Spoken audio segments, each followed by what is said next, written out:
गांव-गांव में हमें कोई नहीं जानता था, लेकिन आज गांव-गांव में, शहर-शहर में, हर जगह भारतीय शक्ति चेतना पार्टी को, आपको आज समाज जान रहा है और आने वाले समय में स्वीकार भी करेगा, क्योंकि अगर जानता नहीं तो स्वीकार न करता। लेकिन आपने अपने कदम इतने मजबूती के साथ बढ़ाए हैं कि आपने लोगों को अपने बारे में बताया है, दिखाया है, तो लोग आपको जान गए तो कल के लिए स्वीकार भी कर लेंगे। लेकिन हमारे कदम पीछे नहीं जाने चाहिए। हर एक चुनाव बदलाव का अवसर है, परिवर्तन का अवसर है। नशा मुक्त, भ्रष्टाचार मुक्त देश बनाने के लिए, अपने लोकसभा क्षेत्र को बनाने के लिए, विधानसभा क्षेत्र को बनाने के लिए हर एक चुनाव एक अवसर है। और परम पूज्य योगीराज श्री शक्ति पुत्र जी सतगुरुदेव भगवान की जय, पंच ज्योति दर्शन धाम की जय, दरबार की जय, भारत माता की जय, भारत माता की जय, भारत माता की जय, वंदे मातरम, वंदे मातरम, वंदे मातरम। सभी लोगों से मेरा करबद्ध निवेदन है कि आप लोग थोड़ा सामने आकर के खड़े हो जाएं। हमारे भारतीय शक्ति चेतना पार्टी के राष्ट्रीय उपाध्यक्ष जी आप लोगों के मध्य में उपस्थित हैं। आप सभी लोगों का परम सौभाग्य है। राष्ट्रीय उपाध्यक्ष जी का तालियां बजा करके सभी लोग अभिनंदन करते हुए उनके महत्वपूर्ण विचार सुनेंगे। एक बार पुनः आप लोग करतल ध्वनि के साथ भैया का स्वागत करें, वंदन करें।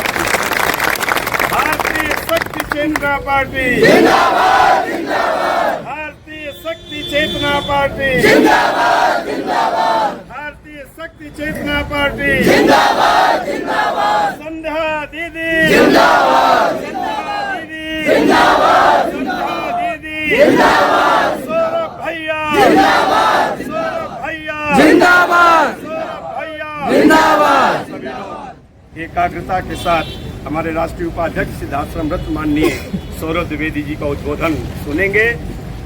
उसको एकाग्र मन से शुरू करके, श्रवण करके एकाग्र मन से उसको ग्रहण करेंगे और समाज के बीच में जा करके पूरी क्षमता के साथ, सक्रियता के साथ भारतीय शक्ति चेतना पार्टी के प्रत्याशी के लिए जन जन से संपर्क करेंगे। जन जन का सहयोग आप सभी लोग प्राप्त करेंगे। आइए चलते हैं महत्वपूर्ण उद्बोधन की ओर। सभी को जय माता की जय। बोलिए भगवती माता आदि शक्ति जगत जननी जगदम्बा की जय, सतगुरुदेव जी महाराज की जय। बोलिए भारत माता की जय। हम सभी के लिए हमारे जीवन का यह सबसे बड़ा सौभाग्य है कि जब अंधेरा अपनी पूरी गति के साथ फैल रहा हो, पूरे प्रभाव के साथ फैल रहा हो, अगर उस अंधेरे में जहां बड़े बड़े मशाल न टिक पा रहे हो, अगर उसमें दिया बन के टिमटिमाने का अवसर प्राप्त हो, तो उससे बड़ा जीवन का कोई और सौभाग्य नहीं।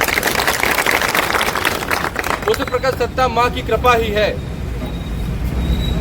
ऐसा नहीं कि ऐसा विपरीत समय समाज के लिए पहली बार आया है, पहले भी हुआ है।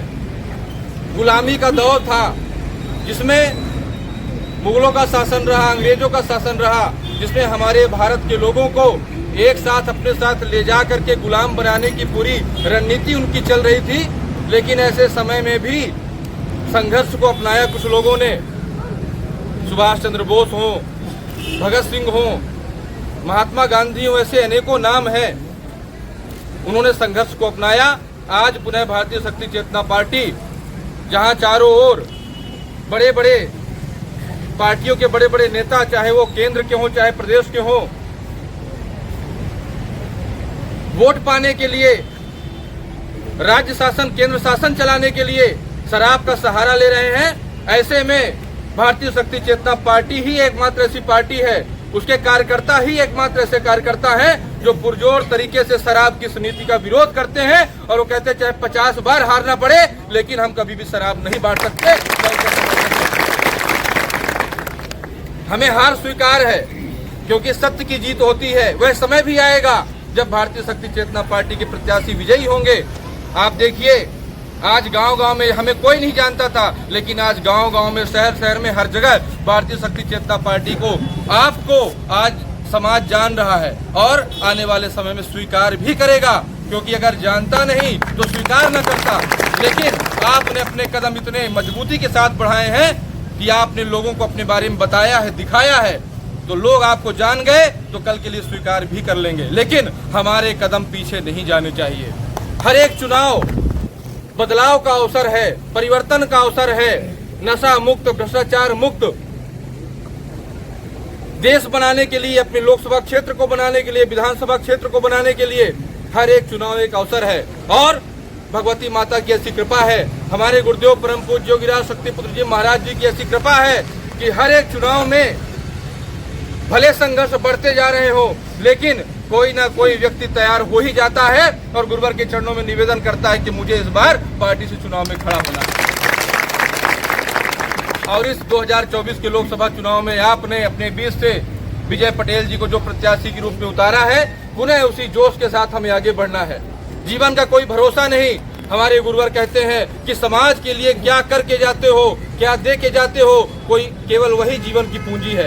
अपने बच्चों के लिए, आने वाली पीढ़ी के लिए क्या रास्ता बना के जाते हो, केवल यही एक चीज हमारे जीवन में सार्थक रूप से रह जाती है। तो हमें इतना बड़ा काम करने का मौका मिला है कि केवल एक हमारे घर के लिए नहीं, केवल मोहल्ले के लिए नहीं, केवल हमारे जिले के लिए नहीं, तहसील के लिए नहीं, पूरा लोकसभा क्षेत्र जहां 8-8 विधानसभा न जाने कितनी तहसीलें आती है, जिसके अंतर्गत 13 लाख 14 लाख लोग निवास करते हैं। इतने लोगों के लिए हमें करने का मौका पार्टी के द्वारा मिला है। इससे और कोई बड़ी बात नहीं हो सकती। आज जितना कर सकिए करिए, आज जितना कर सकिए, जितना बता सकिए। अनीति, अन्याय, धर्म करने वाले पार्टियों के लोगों के बहकावे में, उनके भय में आने की आवश्यकता नहीं है, क्योंकि आपके ऊपर प्रगट सत्ता माता का आशीर्वाद बना हुआ है।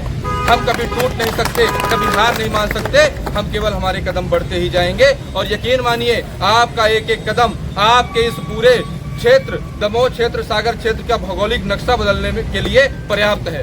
1960-62 से यहाँ पर राजनीति चल रही लोकसभा की, लेकिन आज भी दमोह कई बेसिक बुनियादी चीजों के लिए तरस रहा है।